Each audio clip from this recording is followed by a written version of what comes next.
I have a lot of content planned for this coming year, so I'm trying to prepare as much as possible during the downtime. One thing that I wanted to try was foraging and cooking wild mushrooms in the areas I hunt.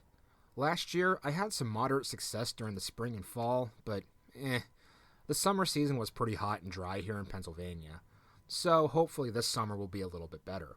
But going back to the cooking in the woods statement, I don't feel like taking a camp stove everywhere I go, so I'll just use a small campfire to cook with. If I go that route, I want to make sure I have an easy way of getting a fire started.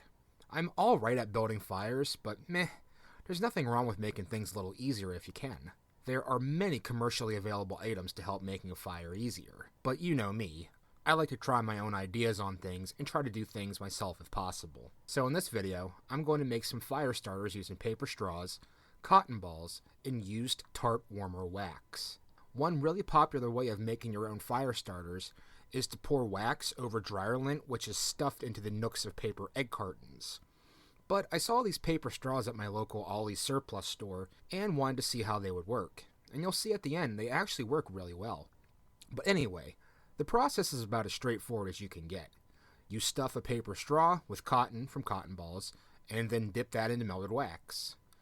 You can see the wax I'm using here is all kinds of different colors because, like I said, this is just used wax from one of my tart warmers. You can use old candles, paraffin for canned food, or probably just vegetable oil or petroleum jelly. I just had this wax on hand, so that's what I used.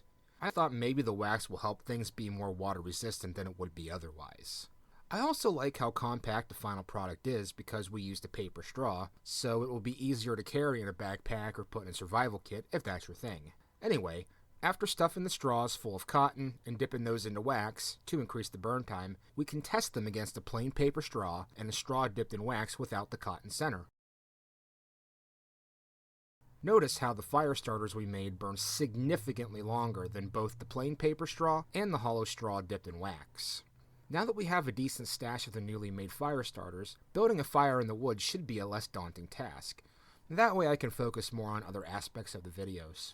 All in all, I could have just bought commercial fire starters or gone with different materials, but I'll be honest, I had a lot of fun just putting these together, and I'm very pleased with the results. Like I said, I have a lot of stuff in mind for the future, so keep an eye out for new videos. Let me know of any suggestions you may have in the comments. Like, share, and subscribe if you haven't already, and thank you for watching. I'll see you here soon.